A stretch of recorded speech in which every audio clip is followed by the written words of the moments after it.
gratifiant, je crois, pour nous, de venir un petit peu voir sur place, un petit peu les effets des différents dispositifs dont nous sommes chargés tous ensemble d'assurer le déploiement. C'est vrai qu'on se réunit souvent dans des lieux comment dire, austères, non pas que celui-ci ne soit pas avec évidemment la dimension des lieux professionnels. Des lieux prestigieux. Il y a notamment à quelques dizaines de mètres d'ici, par exemple, le locaux des actions régionales du Pôle emploi, et sur le couteau de l'action régionale, ces locaux est quasiment voisin sur lesquels Russie. Ce que je veux dire, c'est voilà, on est toujours ravis de venir voir un petit peu sur place, et donc en espérant à chaque fois ne pas vous demander trop en termes d'organisation, mais merci en tout cas d'avoir connu cette plage et d'avoir réuni donc cette assistance de qualité pour nous expliquer très simplement des choses, et donc comme vous l'avez fait, monsieur le directeur, monsieur le président, en laissant la parole donc aux principaux intéressés, c'est-à-dire les titulaires de ces emplois d'avenir, depuis peu pour d'une, tout prochainement, quelques secondes désormais pour également Mathieu.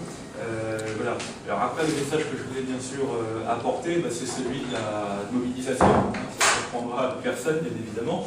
Mais voilà, nous restons mobilisés. J'ai souvent l'occasion de dire, dans des forums, dans des job dating, dans différentes manifestations autour des emplois d'avenir, que nous avons bien sûr une exigence de résultats. Quand je dis ça, aussitôt on m'objecte, oui, on connaît ça, vous avez les bâtons, il faut faire le chiffre, vous avez là, avec, etc. Alors j'ai envie de dire oui et non.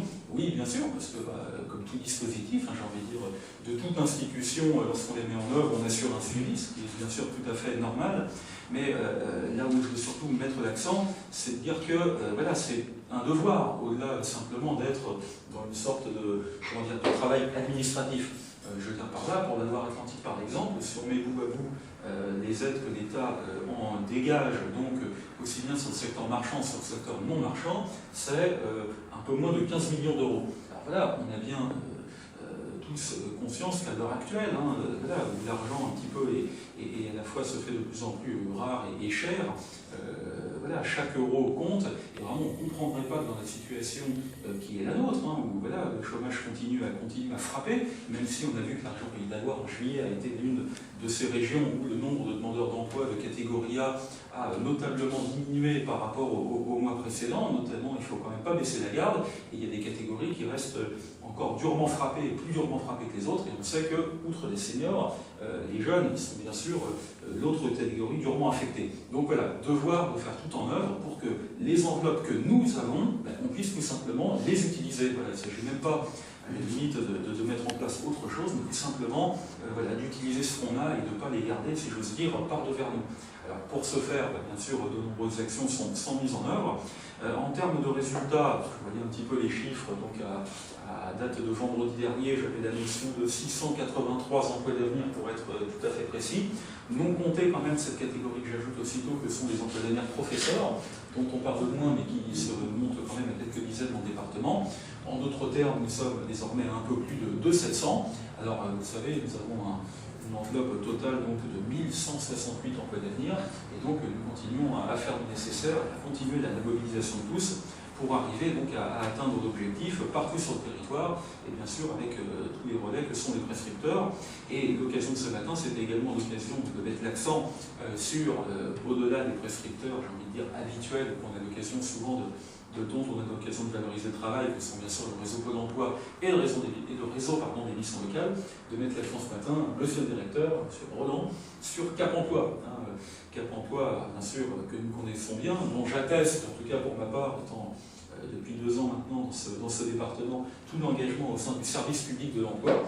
Comment Cap Emploi a toujours été présent ou représenté à toutes les réunions de service public de l'emploi, quels que soient les sujets, bien au-delà d'ailleurs du sujet des emplois d'avenir, mais plus globalement des politiques de l'emploi et du développement économique et de l'insertion, bien évidemment, parce que vous êtes un opérateur clé en matière d'insertion, de placement, et également de mobilisateur de solutions de formation pour les DBOE, demandeurs d'emploi, bénéficiaires de l'obligation d'emploi.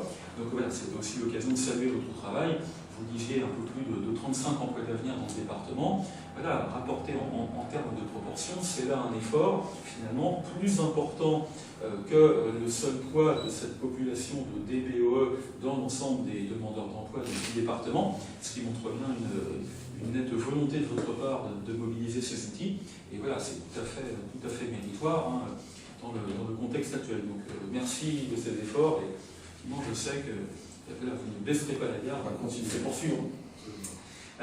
Et puis également, Madame Lefranc, mais peut-être l'occasion d'en dire un mot, dire que, je parlais des relais emploi, mission locale, Cap emploi, Pôle emploi, du service public de l'emploi, service public de l'emploi dont les collectivités locales sont bien évidemment partie prenante, et parmi elles, un certain nombre d'entre elles qui ont mis en place des dispositifs d'appui, des appuis directs, pour certaines d'entre elles qui ont l'occasion de recruter directement des emplois d'avenir. C'est le cas de Nantes Métropole, c'est le cas de la ville de Nantes, c'est le cas évidemment du centre communal d'action sociale de la ville de Nantes, mais également des collectivités qui sont susceptibles d'avoir mis en place des dispositifs d'aide au recrutement pour d'autres, notamment le tissu associatif. Et c'est le cas donc de la métropole nantaise, comme c'est également le cas du Conseil général, sachant que je précise toujours que les deux aides ne sont pas cumulables, contrairement à ce qu'une interview sommaire dans Ouest France de l'autre jour suite au job dating laissait entendre, c'était une citation de ma part, mais je m'étais un petit peu vite en besogne, donc les deux ne se conjuguent pas. Voilà ce que je voulais dire, donc bien sûr merci à tous, voilà, et puis merci bien évidemment à l'unité territoriale de la Directe. Je ne l'ai pas cité jusque-là, mais cheville ouvrière un petit peu de tout cela aux côtés du corps préfectoral et donc l'action quotidienne vis-à-vis des recruteurs, vis-à-vis des branches, vis-à-vis des partenaires sociaux, contribue aussi à mettre un petit peu de l'huile dans les rouages. Et j'en veux pour exemple le secteur des services à la personne. Je crois que Mme Clémence Forchot, c'est moi qui sonne, c'est bien, a eu l'occasion de participer à une réunion donc, sur le secteur spécifique des services à la personne en vue de promouvoir le dispositif des emplois d'avenir. On commence à en voir les résultats, puisque outre l'action de ce jour, mais dont on a bien vu qu'elle s'inscrivait en réalité dans un effort de plus long terme et débuté dès le début de cette année, on a pu voir un job dating organisé donc, par des partenaires la semaine dernière à Nantes-Nord, un premier job dating spécifiquement consacré aux emplois d'avenir, et la présence de, je vais dire quoi, un bon tiers, voire même un peu plus, des stands qui étaient présents, sur les 22-23 stands présents, qui relevaient justement du secteur des services à la personne. On voit vraiment qu'une dynamique s'est créée, et donc on espère que des actions telles que ce jour permettront bien sûr de contribuer à la nourrir. Et voilà pourquoi j'en termine là, pour être trop long. Donc voilà, nous sommes assurés de différentes prises de vue et textes, et nous aurons également, nous, peut-être de la préfecture, l'occasion de communiquer, voilà, simplement pour à montrer des exemples et donner l'idée à d'autres de s'engager dans ce dispositif. Voilà, pour ne pas être trop long, puis j'ai bien noté le petit message sur les 45 ans avec la petite barre d'alimenter nos remontées régulières auprès de la DGEFP, et qui sait, peut-être que certaines échéances récentes, comme le rapport d'évaluation du Parlement, enfin de l'Assemblée nationale, du député Jean-Marc Germain il y a quelques jours, a peut-être laissé entendre qu'il pourra peut-être y avoir en scoop, je ne sais pas, mais peut-être des évolutions, et en tout cas il y aura bien évidemment des contributions demandées aux différents territoires, et je prends note de celle-ci. Voilà. Monsieur le Président. Oui, juste un mot, par rapport à ce que a dit Geoffroy, je pense que par rapport à la DT, vous savez tout. Alors, je tiens à préciser quand même que au travers du conseil d'administration de la DT, la volonté de s'inscrire dans l'économie sociale et solidaire avec la proximité, on est sur des emplois qui ne sont pas délocalisables. C'est quand même pas négligeable, et on a la certitude que les gens avec qui on travaille, d'une part, sont des emplois locaux, et les services sont rendus à des gens qui sont sur nos territoires. Et ça, je pense qu'on l'oublie des fois un peu trop souvent. D'autant plus que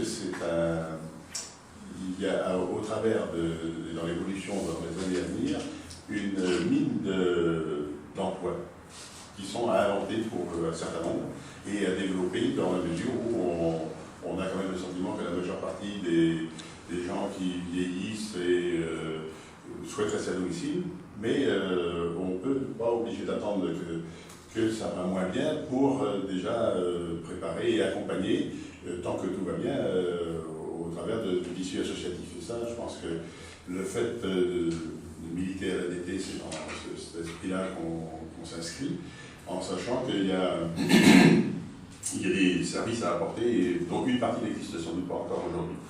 Mais la volonté politique affichée à l'ADT, c'est vrai qu'on a l'occasion de le vérifier aujourd'hui. On a la chance d'avoir une équipe administrative, Geoffroy en particulier, qui est chargée de manager l'organisation des services, s'inscrit complètement dans le projet politique qu'on peut avoir au niveau du conseil d'administration. Et là, on a cette particularité. C'est à certains moments peut-être de la difficulté que peut naître des ambitions encore plus fortes.